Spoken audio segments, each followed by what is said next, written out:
Stories. ఊరి చివరున్న ఒక పెంకుటిల్లు పండుగ కలతో వెలిగిపోతుంది. వాకిలి నిండా రంగురంగుల ముగ్గులు, గడపకు పసుపు కుంకుమలు, గుమ్మాలకు మామిడి తోరణాలు కట్టున్నాయి. వంటింట్లో సీత పిండి కలుపుతోంది. రాధ పొయ్యిలో మంట సరిచేస్తుంది.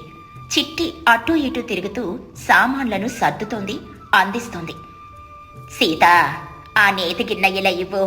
పిండి మరీ జారుగా కలపకు, అరిసెలు నూనె పీల్చేస్తాయి. ఏమన్నా అంటే చాలు మౌనంగా ఉంటావు కాని పనిలో మాత్రం లోపం రానివ్వవు. లేదత్తయ్యా, సరిగ్గానే కలిపాను. ఇదిగోండి నెయ్యి. అత్తయ్య, ఈసారి పండుగకు నాకు కొత్త పట్టు చీర కొంటారని మా వారు చెప్పారు. మరి మీరేమో పాత పట్టు చీరలే కట్టుకోమంటున్నారు. ఇదే న్యాయం? న్యాయం అన్యాయం పక్కన పెట్టు రాదా. నీ మొగుడు పని మీద ఎక్కడో సుదూర ప్రాంతంలో ఉండి ఎప్పుడో పండుగకో పబ్బానికో వచ్చి వెళ్తుంటాడు. వాడికి ఇక్కడి ఖర్చులు ఏం తెలుస్తాయి? ఇంట్లో ఖర్చులు ఎక్కువ ఉన్నాయి. పోయిన ఏడు పంట సరిగ్గా రాలేదు. రామయ్యకు ఆరోగ్యం కూడా అంతంత మాత్రంగానే ఉంది. ఇప్పుడే కొత్త బట్టల మోజెందుకు చెప్పు? బావగారికి ఏమైందత్తయ్యా? నిన్నటి దాకా బాగానే ఉన్నారు కదా. మొన్న పొలం దగ్గర కూడా బస్తాలు మోయలేక ఆయాస పడుతుంటే చూశానులే. అసలు ఏమైంది? సీత కంగారుగా, ఏం లేదులే రాదా, ఏదో జలుబు చేసి ఉంటుందిలే. నువ్వు ఆ మంట చూడు, నూనె కాగిపోతుంది. అవును రాదా, సీత చెప్పింది నిజమే. రామయ్యకు చిన్నప్పటి నుండి కొంచెం రొప్పి ఎక్కువ. వయసు పెరుగుతున్న కొద్ది నీరసం వస్తుంది. సరే కాని చిట్టి, ఆ పడమటి గదిలో ఉన్న నా ఆభరణాలు పెట్టి తీసుకుని రమ్మా. రేపు వరలక్ష్మి వ్రతం కదా, అమ్మవారికి నా సింహతటాలను గాజు వెయ్యాలి. సరేనమ్మా, ఇప్పుడే తెస్తాను. చిట్టి లోపలికెళ్తుంది. అత్తయ్య, ఆ సింహతలాటం గాజు మీ అమ్మగారిచ్చింది కదా, చాలా బరువుంటుంది. ఈ రోజుల్లో అలాంటివి చేయించాలంటే బోలెడు డబ్బు కావాలి. అన్నపూర్ణమ్మ గర్వంగా, అవునే రాదా, అది మా అమ్మ నాకు పెళ్లిలో పెట్టింది. 5 తులాలుంటుంది. నా ప్రాణం పోయినా ఆ గాజును వదులుకోను. అది ఈ ఇంటి లక్ష్మి. అంతలో బయట నుండి గాజులమ్మ గాజులు, రంగురంగుల గాజులు అని ఒక కేక వినిపించింది. రాధ ఉత్సాహంగా, అత్తయ్య, గోపాలొచ్చాడు, నేను వెళ్ళి గాజులు వేయించుకుంటాను. సరేలేవే వెళ్ళు, కాని బేరం గట్టిగా ఆడు. ఊరికే డబ్బులు తగలయ్యకు. సీత, నువ్వు కూడా వెళ్ళవే, పండుగ కదా, 4 గాజులు వేయించుకో. సీత నసుగుతూ, వద్దత్తయ్య, నా చేతికి ఇంకా పాత గాజులున్నాయి కదా, ఇప్పుడెందుకు? పండుగ పూట పోసి చేతులతో ఉండకూడదు తల్లి, వెళ్ళు. సీత రాధ వాకిలి వైపు వెళ్లారు. గోపాలు తన గాజుల గంపను కింద పెట్టి రకరకాల గాజులను తీసి చూపిస్తాడు. ఓ రండమ్మా రండి, ఈ మధ్యన పట్నంలోని కొత్త రకం గాజులు వచ్చాయి. మట్టి గాజులు, రాళ్ల గాజులు, ఏవి కావాలి? గోపాలు, ఆ పచ్చ రంగు గాజులు చూపించు, నా చీర మీదకు బాగుంటాయి. అలాగేనమ్మా. సీతమ్మ, మీకేం కావాలి? ఎప్పుడు మట్టి గాజులేనా? ఈసారి మంచి రాళ్ల గాజులు వేసుకోండమ్మా. సీత తల వంచుకొని, వద్దు గోపాలు, మామూలు ఎరుపు రంగు గాజులు 2 డజన్లు ఇవ్వు చాలు. అదేంటమ్మా అలా అంటారు? మొన్న సంతలో చూశాను, మీరు ఆ మందుల షాప్ దగ్గర చాలా దిగులుగా కూర్చున్నారు. ఆరోగ్యం జాగ్రత్తమ్మా. అయ్యగారికి ఎలా ఉంది? సీత ఉలిక్కిపడి, ఆ బాగానే ఉంది గోపాలు, నువ్వు గాజులెయ్యి.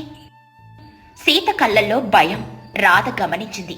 కాని అప్పుడు చిట్టి పరుగు పరుగున వంటింట్లో నుండి బయటకొచ్చింది. ఆమె ముఖం పాలిపోయింది. అమ్మా, అన్నపూర్ణమ్మ!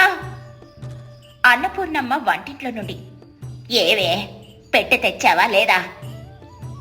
చిట్టి వణుకుతూ, అమ్మా, ఆ పెట్టెలో. అన్నపూర్ణమ్మ బయటకొచ్చింది. ఏమైంది? నత్తెందుకు? ఏం జరిగింది? పెట్టెలోని ఆ సింహ తలాటం గాజు లేదమ్మా. ఏంటి, గాజు లేదా? సరిగ్గా చూసావా? చూశానమ్మా, మిగతా గొలుసులన్నీ ఉన్నాయి కానీ ఆ గాజు మాత్రం లేదు. అన్నపూర్ణమ్మ హతాశురాలై పడమటి గదిలోకి పరుగు తీసింది. వెనుక సీత, రాధా కూడా వెళ్లారు. గోపాలు వాకిలి దగ్గరే నిల్చుని చూస్తున్నాడు. గదిలో ఇనుప పెట్టె తెరిచుంది, కాని ఆ గాజు కనిపించలేదు.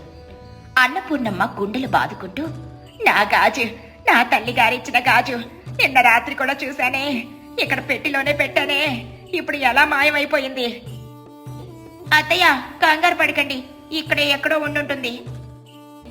ఎక్కడుంటుందే రాధా? కాళ్ళు లేవు కదా నడిచిపోవడానికి, ఎవరో తీసుంటారు. అన్నపూర్ణమ్మ చూపు వెంటనే చిట్టి మీద పడింది. చిట్టి, నిన్న గది ఊడ్చింది నువ్వే కదా? సాయంత్రం దీపం పెట్టడానికి వచ్చింది కూడా నువ్వే. నిజం చెప్పు, గాజు ఎక్కడ దాచావు? చిట్టి ఏడుస్తూ, లేదమ్మా, నేను తినేలేదు. నీ పాదాల మీద సాక్షిగా చెప్తున్నాను, నేను ఆ పెట్టె వైపు కూడా చూడలేదు. మరెవరు తీస్తారే? ఈ ఇంట్లో బయట మనిషి అంటే నువ్వే. చిన్నప్పటి నుండి నిన్ను కన్న కూతుర్లా చూసుకుంటే నాకు ఈ గతి పట్టించావా?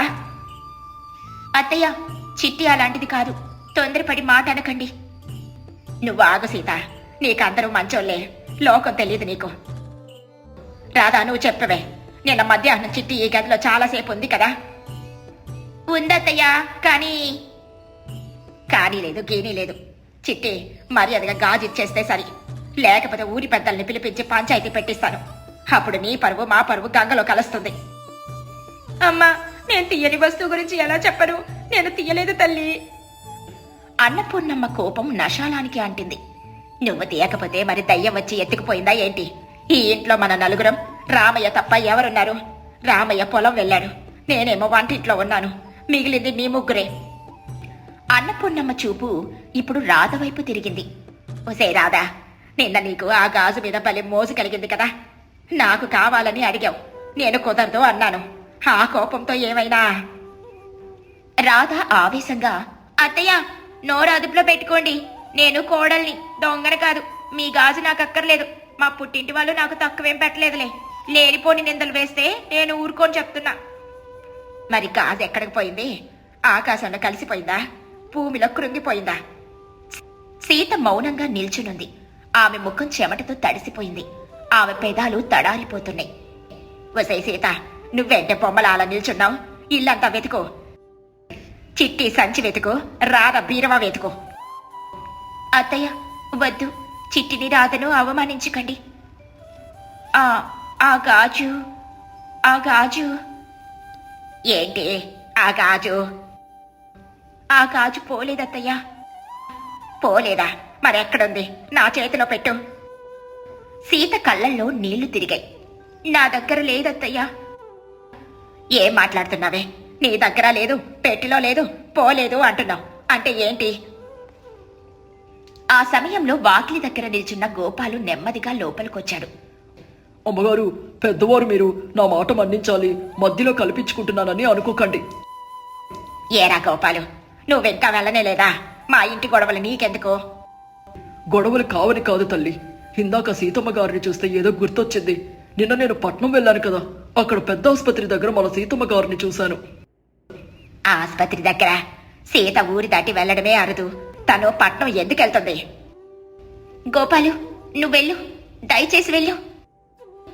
చెప్పనివ్వండి సీతమ్మ, నిజం దాస్తే నిప్పులా కాలుతుంది.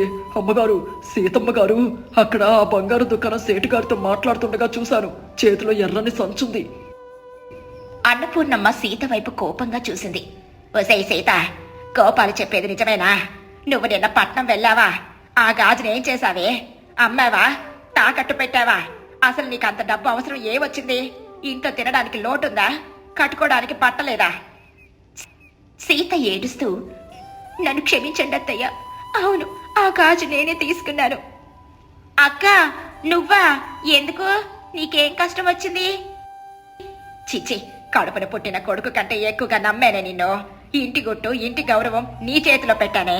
దొంగలాగా నా నగలు పట్టుకెళ్ళి అమ్ముతావా? ఎందుకు? ఆ డబ్బు ఎవరికిచ్చావు? నీ పుట్టింటి వాళ్ళకా? కాదత్తయ్య, దయచేసి అలా అనకండి. మరి ఇంకేంటి? నోరిప్పుడు చెప్పు, లేకపోతే ఈ క్షణమే నిన్ను ఈ ఇంటి నుండి బయటికి గంటిచ్చేస్తాను. అమ్మా అని గంభీరమైన గొంతు వినిపించింది. అందరూ గుమ్మం వైపు చూశారు. రామయ్య గోడకు ఆనుకుని నిల్చున్నాడు. ఆయాసంతో రొప్పుతున్నాడు. ముఖమంతా చెమటలు. రామయ్య, ఎప్పుడొచ్చావురా? చూడు, నీ భార్య ఏం చేసిందో చూడు. రామయ్య నెమ్మదిగా నడుచుకుంటూ వచ్చి తల్లి ముందు నిల్చున్నాడు. సీతనేమి అనకమ్మా, ఆ గాజును ఆమె తన కోసం తీసుకోలేదు, నా కోసం తీసుకుంది. నీకోసమా? నీకేమైందిరా? రామయ్య దగ్గుతూ, గత 6 నెలల నుండి నా ఛాతీలో నొప్పి వస్తుందమ్మా. ఊపిరి తీసుకోవడం కష్టంగా ఉంది. పొలంలో పని చేయలేకపోతున్నాను. ఎవరికి చెప్పుకోలేక సతమతమయ్యాను. నువ్వు బాధపడతావని నాన్న పోయాక ఇంటి బాధ్యత నాదే అని అందరూ అనుకుంటూ ఉంటారు కదా. ఇప్పుడు నాకు రోగమని తెలిస్తే చులకనవుతానని భయపడ్డాను. అన్నపూర్ణమ్మ నిర్ఘాంతపోయింది. సీతకు మాత్రమే ఈ విషయం తెలుసు. మొన్న రాత్రి నొప్పి ఎక్కువైతే పట్నంలో పెద్ద డాక్టర్కి చూపించమని సీత బతిలాడింది. కానీ చేతులు చిల్లిగవ్వలేదు. అప్పుడు అడిగితే నలుగురికి తెలుస్తుంది. అందుకే సీత కలుగు చేసుకుని, వారేం అనలేదత్తయ్యా, నేనే ఆ గాజును తీసుకున్నాను. వారి ప్రాణం కంటే నాకు ఏ నగలు ముఖ్యం కాదు. మందులకు పరీక్షలకు చాలా డబ్బులు కావాలన్నారు. అందుకే తాకట్టు పెట్టాను. పంట చేతికి రాగానే విడిపించుకుందామనుకున్నాను. మీకు తెలియకుండానే జరిగిపోవాలని అనుకున్నాను. కానీ నన్ను క్షమించమ్మా. ఇంటి పెద్ద కొడుకుగా కుటుంబాన్ని పోషించాల్సిన నేను ఇలా భార్య చేత నగలు అమ్ముకునే స్థితికి వచ్చాను. నా అసమర్థత వల్ల ఇదంతా జరిగింది. ఇందులో సీత తప్పేం లేదమ్మా. గదిలో నిశ్శబ్దం ఆవరించింది. పిచ్చిదానా, ఎంత పని చేశావే? నా కొడుకు ప్రాణం కంటే నాకు ఆ రవ్వల గాజు ఎక్కువ అనుకున్నావా? రోగం వస్తే దాస్తారా? అదేమన్నా దొంగతనమా? తప్పు పనా? మీరు బాధపడతారని. కొడుకు మంచాన పడితే తల్లి బాధపడదా? కాని సమయానికి వైద్యం చేయించకపోతే వాడికి ఏమైనా అయితే అప్పుడు ఆ తల్లి బతుకుతుందా? నువ్వు గాజు తీసావని నాకు కోపం లేదు సీత. కానీ ఇంత పెద్ద నిజాన్ని నా దగ్గర దాచావని బాధగా ఉంది. చిట్టి, ఆవేశంలో మాట జారానమ్మా. నన్ను క్షమించు తల్లి. నీ నిజాయితీ నాకు తెలుసు. అయినా ఏదో మాయ కమ్మి నిన్ను అనుమానించాను. పర్లేదమ్మా, మీ నోటితో ఒక్క మాట అంటే నాకు 10 దెబ్బలతో సమానం. కానీ నిజం తెలిసింది కదా, అది చాలు. బావగారు, మీకింత ఆరోగ్యం బాగాలేకపోతే మాకు చెప్పకూడదా? మేం పరాయి వాళ్ళమా? డబ్బుకు లోటేముందంట? మా నాన్నగారిని అడిగితే ఇచ్చేవారు కదా. వద్దురాదా, ఇంటి గౌరవం పోతుందని భయం వేసింది. ఆడవాళ్ళ నగల మీద బతుకుతున్నాడని ఊరు అనుకుంటుందేమోనని భయం వేసింది. ఊరేమనుకుంటే మనకేంట్రా? మన బతుకు మనది. సీత, నువ్వు చేసింది సాహసమే. కానీ ఇంకెప్పుడు ఇలాంటి దాపరికం వద్దు. అన్నపూర్ణమ్మ తన మెడలోని బంగారు గొలుసు తీసింది. రాధా, ఇది పట్టుకెళ్ళి ఆ దుకాణంలో ఇచ్చి ఆ గాజును విడిపించుకురా. అలాగే రామయ్యకు కావలసిన మందులు, మంచి పండ్లు అన్నీ తీసుకొనిరా. అత్తయ్య, మీ గొలుసు? ఊరుకోవే సీత. నా మెడలో గొలుసు లేకపోయినా పర్లేదు. నా కొడుకు ఆరోగ్యంగా ఉండాలి. నా కోడళ్ళు సంతోషంగా ఉండాలి. అదే నాకు 10,000 వరహాల బంగారం. అమ్మగారు, మీరు నిజంగా అన్నపూర్ణే. నేను వెళ్ళొస్తాను. సీతమ్మ, అయ్యగారికి తొందరగా నయమవుతుందిలేండి. గోపాలు వెళ్ళిపోయాడు. రాధ వచ్చి సీత చేతులు పట్టుకుంది. నిన్ను తప్పుగా అనుకున్నందుకు క్షమించు. నువ్వింత భారాన్ని గుండెల్లో మోస్తున్నావని తెలియదు. నిజంగా నువ్వు గొప్పదానివే. సీత చిరునవ్వు నవ్వింది. నీకు ఆవేశం ఎక్కువే కాని మనసు వెన్న అని నాకు తెలుసులే రాధా. సరే, జరిగిన దానికి చింతించే లాభం లేదు. రాధా, నువ్వు లోపలికెళ్ళి రామయ్యకు వేడిగా పాలు తీసుకునిరా. చిట్టి, నువ్వు వెళ్ళి సీతకు కాస్త మంచినీళ్ళివ్వు. పాపం, పొద్దుటి నుండి భయంతో సగం చచ్చింది. అందరూ నవ్వారు. ఆ నవ్వుల్లో పండుగ కళ మళ్లీ తిరిగొచ్చింది. ఇక సాయంత్రం వేళ అన్నపూర్ణమ్మ తులసి కోట దగ్గర దీపం పెడుతోంది. సీతారాధ వెనుక నిల్చున్నారు. అన్నపూర్ణమ్మ మనసులో, దేవుడా, నా కోడల్ని అపార్థం చేసుకున్నాను. బంగారం కట్టే మనిషి గుణం గొప్పదని నిరూపించింది. నా కుటుంబాన్ని చల్లగా చూడు తండ్రి. రామయ్య వరండాలో కూర్చుని విశ్రాంతి తీసుకుంటున్నాడు. అతని ముఖంలో ఇప్పుడు భయం లేదు, ప్రశాంతత ఉంది. తన భార్య త్యాగం, తల్లి మమకారం అతనికి కొత్త ఊపిరినిచ్చాయి. ఈ కథలోని నీతేంటంటే, మనిషి వేషధారణనో మౌనాన్నో చూసి అంచనా వేయకూడదు. కొన్నిసార్లు నిశ్శబ్దం వెనుక గొప్ప త్యాగాలు దాగి ఉంటాయి. కుటుంబంలో దాపరికాలు వద్దు. పంచుకుంటేనే బాధైనా బరువైనా తగ్గుతుంది. పచ్చని పొలాలు. తూర్పు దిక్కున సూర్యుడు అప్పుడే ఉదయిస్తున్నాడు. పల్లెటూరు నిద్రలేచింది. పక్షుల కిలకిల రావాలు. ఆ వాతావరణం సందడిగా ఉంది. ఆ ఊరి చివరన ఒక చిన్న గుడిసెలో రంగమ్మ, రామయ్య నివసిస్తున్నారు. వారికున్న ఆస్తి ఒక్క పాడి ఆవు మాత్రమే. దాన్ని బిడ్డలా చూసుకుంటూ అదిచ్చే పాలతోనే బ్రతుకుబండి లాగుతున్నారు. రంగమ్మకు ఆశ ఎక్కువ. కష్టపడకుండానే కోటీశ్వరులైపోవాలని కలలు కంటూ ఉంటుంది. రామయ్య మాత్రం కష్టాన్ని నమ్ముకున్న మనిషి. రంగమ్మ ఆవు దగ్గర పాలు పితుకుతూనే రంగమ్మ ఏదో ఆలోచనలో ఉంది. రంగమ్మ తనలో తాను గొనుక్కుంటూ, ఈరోజు మా ఆవు లక్ష్మి చాలా పాలిచ్చింది. కుండ నిండా నొరగలు కక్కుతున్న పాలు. వీటిని చూస్తుంటే పాలులా లేవు, ద్రవ రూపంలో ఉన్న వెండిలా ఉన్నాయి. ఈ రోజు ఎలాగైనా వీటిని మంచి ధరకే అమ్మాలి. రామయ్య గడ్డిమోపు సరిచేసుకుంటూ, ఏవే రంగి, పాలు పితుకుతున్నావా లేక కలలు కంటున్నావా? చేతులు ఆడుతున్నాయి గాని కళ్ళు మాత్రం ఎక్కడో ఆకాశంలో ఉన్నాయి. జాగ్రత్త, పాలు కింద ఒలికిపోతే ఈ రోజుకి తిండి ఉండదు మనకి. రంగమ్మ కోపంగా రామయ్య వైపు చూసి, మీకెప్పుడు నా మీద అనుమానమే. నేను మన మంచి కోసమే ఆలోచిస్తున్నాను. ఈ రోజు సంత జరిగే రోజు ఈ కుండ నిండా పాలు తీసుకుని సంతకెళ్తాను. ఆ పుల్లయ్య గాడికి మాత్రం ఈసారి పాలు పొయ్యను. వాడు నీళ్ళల్లో పాలు కలుపుతున్నాడో పాలల్లో నీళ్లే కలుపుతున్నాడో వాడికే తెలియదు. రూపాయికి అర్ధరించాలిస్తాడు. ఈసారి నేనే స్వయంగా అమ్ముతాను. సరేలేవే, నీ ఇష్టం వచ్చినట్లు చెయ్యి, కానీ దారిలో జాగ్రత్తగా వెళ్ళు. కాలు తడితే కుండ పగులుతుంది, నీ కళ్ళలు పగులుతాయి. నేను పొలానికి వెళ్తున్నాను. సాయంత్రం వచ్చేసరికి ఇంట్లో ఏదైనా మంచి కూర వండు. మీరు చూస్తూ ఉండండి. ఈ రోజు నేను వచ్చేటప్పుడు కూరగాయలే కాదు, మన తలరాత మార్చేది ఏదో ఒకటి చేస్తాను. వెళ్ళండి, పొద్దుపోతోంది. రామయ్య తల అడ్డంగా ఊపుకుంటూ వెళ్ళిపోతాడు. రంగమ్మ పాలను ఒక పెద్ద మట్టి కుండలో పోసి కుండను నెత్తిమీద పెట్టుకుంటుంది. ఉన్నంతలో ముస్తాబాయి బయలుదేరుతుంది. రంగమ్మ నెత్తిమీద కుండతో టీవీగా నడుచుకుంటూ వెళ్తూ ఉండగా బావి దగ్గర సూరమ్మ, మంగమ్మ, గౌరమ్మ మాట్లాడుకుంటూ ఉన్నారు. ఏమే రంగమ్మ, ఈరోజు మహాలక్ష్మిలా తయారయ్యావు? నెత్తిమీద కుండ, కళ్ళల్లో కాంతి. అబ్బో, ఏదో పెద్ద విశేషమే ఉన్నట్లుందే. సంతకెళ్తున్నావా ఏంది? రంగమ్మ గర్వంగా నవ్వుతూ, అవునే సూరమ్మ, ఈరోజు మా ఆవు బంగారం లాంటి పాలిచ్చిందిలే. ఈ పాలు సామాన్యమైనవేం కావు. అందుకే సంతలో మంచి ధర కమ్మి వద్దామని వెళ్తున్నాను. ఏవి రంగి, పాలు పాలే కదా, బంగారం ఎలా అవుతాయి? నువ్వు మరీను ఆశ ఉండాలి గాని అత్యాశ ఉండకూడదు. చూడు చూడు, నిన్ననే మా వారు పట్నం నుండి ఈ కాసులు పేరు తెచ్చారు. దీని ఖరీదు ఎంతో తెలుసా? నువ్వు జీవితాంతం పాలమ్మినా కొనలేవు. మంగమ్మ గౌరమ్మను వారించి, ఏమే గౌరీ, ఎందుకలా పేదవారిని ఎక్కిరిస్తావు? ఎవరి అదృష్టం ఎప్పుడు ఎలా మారుతుందో ఆ దేవుడికే తెలియదు. రంగమ్మ కష్టజీవి, ఆమె పాలు స్వచ్ఛమైనవి. గౌరమ్మ మాటలకు రంగమ్మకు కోపం వచ్చినా పైకి నవ్వుతూ, గౌరమ్మ గారు, ఈ రోజు కాకపోతే రేపు నా మెడలో కూడా అలాంటి నగలుంటాయి. మా వారు కూడా నన్ను రాణిలా చూసుకుంటారు. నా దగ్గర ఒక ప్రణాళిక ఉంది, చూస్తూ ఉండండి. ఏమిటి ఆ ప్రణాళిక? మాకు కూడా చెప్పొచ్చు కదా. ఇప్పుడు చెబితే దిష్టి తగులుతుందిలే సూరమ్మ. రేపు నేను పట్టు చెరగట్టుకుని మేళతాళాలతో గుడికి వచ్చినప్పుడు మీకే తెలుస్తుంది.